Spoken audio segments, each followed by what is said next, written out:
I'm Kirby Allison, and I love helping the well-dressed acquire and care for their wardrobes. Join me as we explore the world of quality, craftsmanship, and tradition. So whenever I'm in London, one of my favorite places to come is the Piccadilly Arcade. Of the three arcades, Piccadilly, Burlington, and the Royal Arcade, there's no question that the Piccadilly Arcade has some of the best shops for men.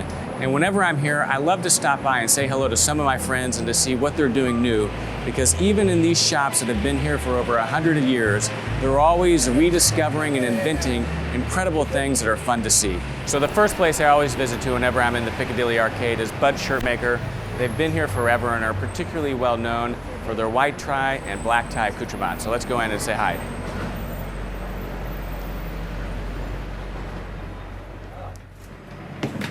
Yeah, Andy, nice to see you. You're looking well, yeah, sir. Pleasure. You know, it's always great to be back here in London. And of course, Mr. Mundy, thank you for having me. So here we are, we're inside Bud's Shirtmakers, probably, one of the anchors of the Piccadilly Arcade, been here forever. Well known for being the only shirt maker here in Jermyn Street, right? They're still cutting their shirts on premises. But even probably better than that, they're known for being the destination for white tie and black tie accoutrement and, fine men's accessories. So, here we are. So, I mean, one of the things that I think is really special about Bud is that, you guys, as far as it's concerned in London, are the destination for full white tie, gear. So, white tie accoutrement, black tie. I mean, Bud is, the purveyor of those things here in London. Well, we're very proud and fortunate because a lot of gentlemen from around the world. We had a chap, funny enough, from Texas. He said that he was advised by 12 different people in Dallas that this was the only place on the planet to buy white tie from, this little shop. Well, it's probably true.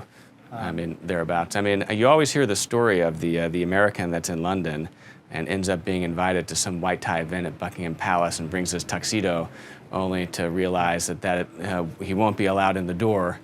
And then I'm sure you see those customers come running in the door, saying, I need a white tie fig. I had a gentleman come in and he'd been ill-advised and he came in with a morning coat, towel coat, to go to the opera ball in Vienna. Oh, wow. He had no good advice. So I said, look, I cannot let you go to the opera ball.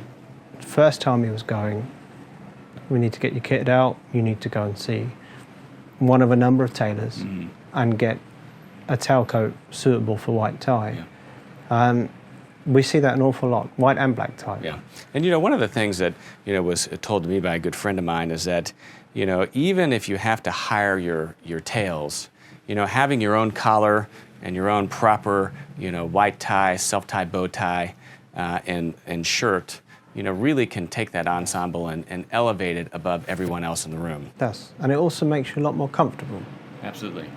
Something about wearing somebody else's clothes, which isn't quite as enjoyable as wearing your own, because they become more comfortable the more that you do wear them. Well, shirts originally were considered undergarments, so it's like wearing someone else's undergarments. I mean, even if you're hiring the tails, you'd still want to have your own shirt, your own proper collar, your own bow tie. And those are the small accoutrements. I mean, the bow ties, your proper white tie collar or shirt, isn't going to set you back like an entire, set of tails, from a Savile Row tailor. Yeah, it's very much the better end of the deal, really, Absolutely. Buying the shirt and the accessories. Yeah. Well, Mr. Mundy, thank you so much for upholding, such great sartorial traditions. It's a real pleasure. We appreciate your passion and all the work that you guys do to help keep us well dressed. I and we greatly appreciate it. So thank you to you. Yeah. Cheers. Well, thanks for letting us stop in. You're very welcome.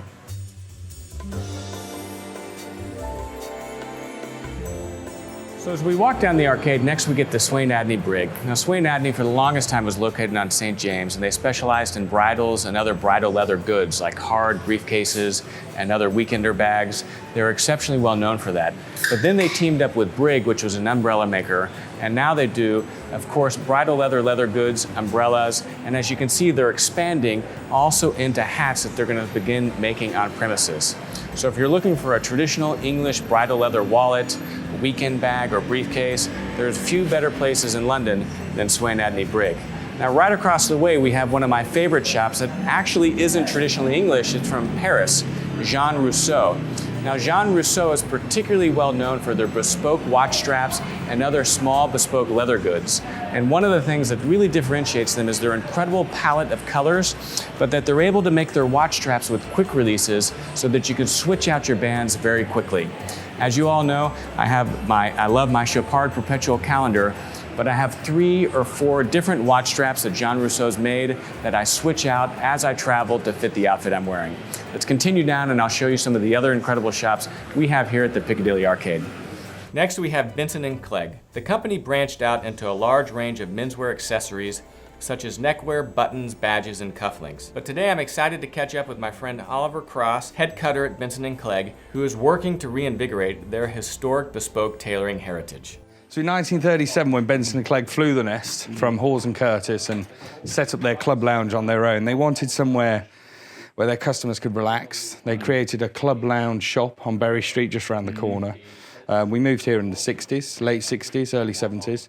And over time, we've just lost our identity as a tailors. I think we've concentrated a lot on we've got the royal warrant for the ties for His Royal Highness Prince of Wales, but we wanted to focus more on our core, which is tailoring, which is where our skills lie, and it's what we can produce, to the best impeccable standard. Yeah.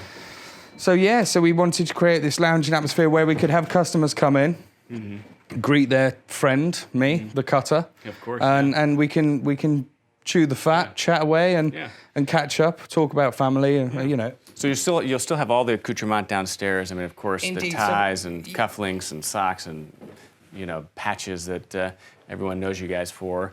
But then upstairs will be the proper kind of bespoke salon. Absolutely. So it'll be a VIP tailoring lounge, we'll call it, with a club atmosphere, with panelled walls. Nice furnishings, my beautiful bespoke cutting board, which I'm very proud of. Yes, of course. I'm very looking forward to working on that to my height as well, which is important. And just treating customers as friends and not rushing them with this process, the bespoke process that shouldn't be rushed. Yeah. It takes time. It takes time to get to know your customers. Of course. And it's important to get into the customer's mind to understand what they're... I feel like you get a better product whenever you have a meaningful and genuine relationship with your cutter. Absolutely. They know you better. Yeah. You trust them more. They trust you more to offer advice. Yeah, absolutely. And that's something I pride myself on. Yeah. Service comes at no cost whatsoever. Oliver, thanks for having us in. Sir, And Kirby, we very look nice forward to to seeing the new space. Indeed, please. And it'd be nice to make you a suit one day, maybe. Yeah, well, we'd love to talk about it. Indeed, absolutely. Cheers. Take care, Kirby. Thank you. Very nice to see you, sir. So as you walk down to Piccadilly Arcade towards Jermyn Street, we get to one of my favorite cufflink shops in the world, Deakin Francis. They've been around forever, but just recently have opened a shop here in the Piccadilly Arcade. So let's go inside and see what they have. Kirby. Hey, Christopher, nice to see you again. Welcome back. So how's the new shop doing?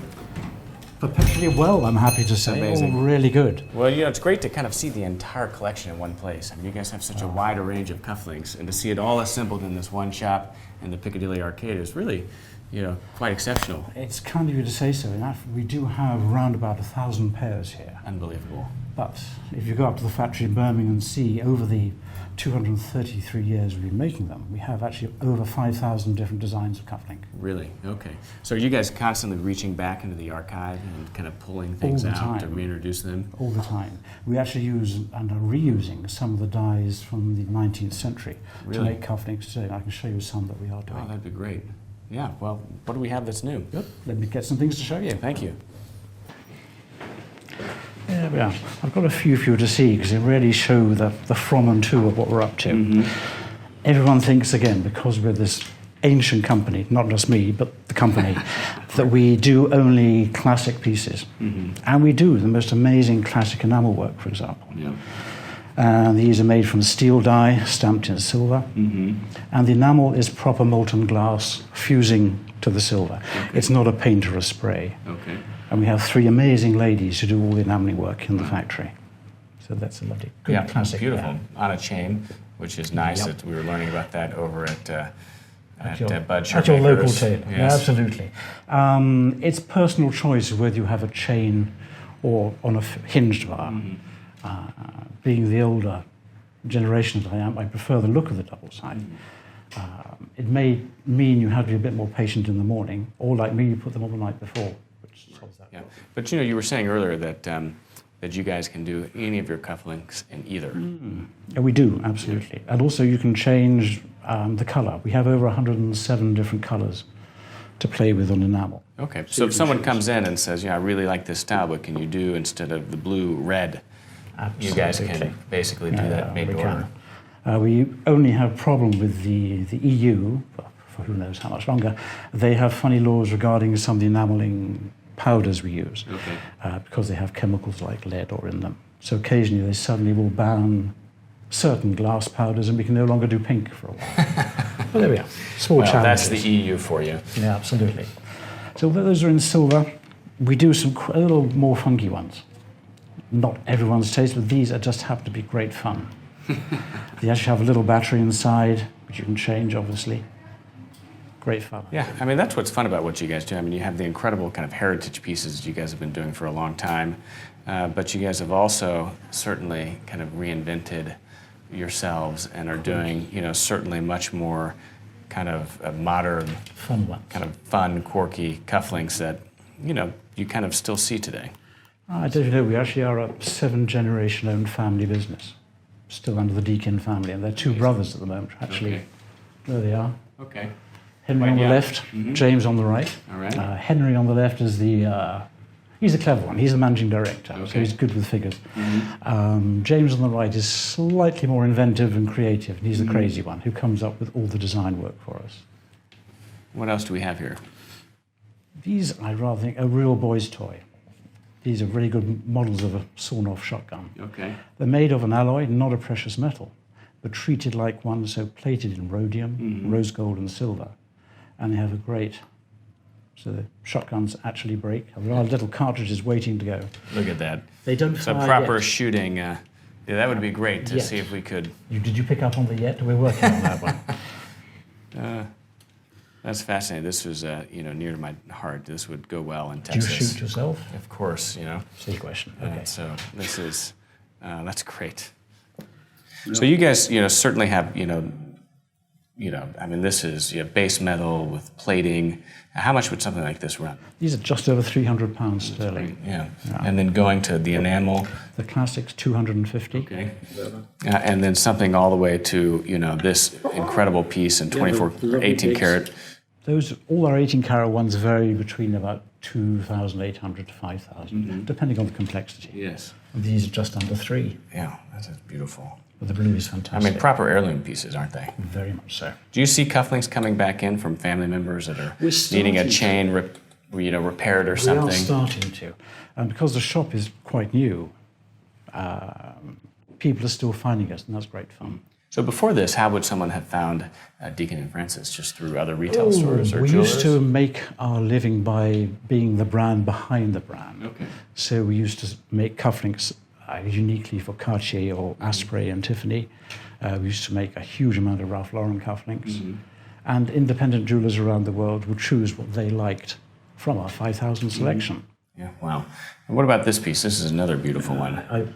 I think those are good enough to eat, quite literally. Very simple cabochon ruby set in yellow and white gold. So simple, and yet the most amazing cufflink.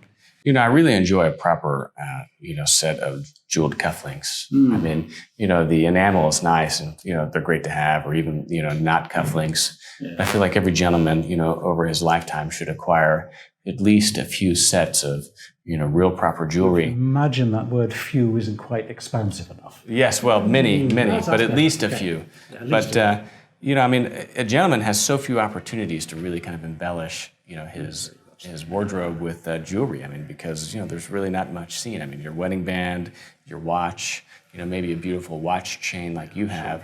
Other than that, though, I mean, your cufflinks are really the only opportunity to really kind of accessorize, with proper jewelry for a gentleman. Yeah. Well, this is great. Well, thanks for showing me the new stuff. And That's a great pleasure. Nice to see you again. Always great to drop by. And Good. Hope to see you on your next trip. yeah, absolutely. Thank you Thanks so a much, lot, Dave. Christopher. See you again. Cheers.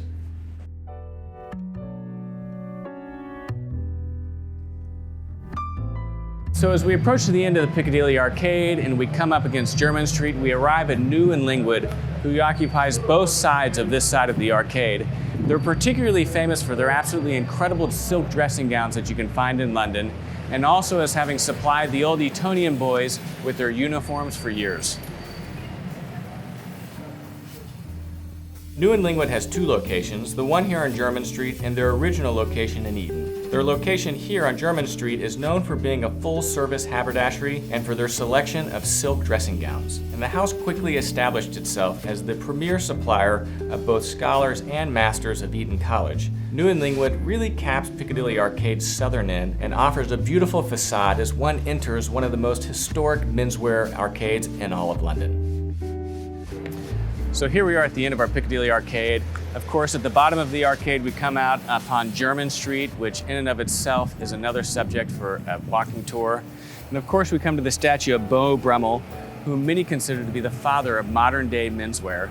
And what I love most about this statue is the inscription at the bottom, which reads, "To be truly elegant, one should not be noticed, and isn't that something we should all aspire to?" I'm Kirby Allison. Thanks for joining me for this splendid tour of the Piccadilly Arcade here in London. I hope you've enjoyed it as much as I have, and I look forward to seeing you soon.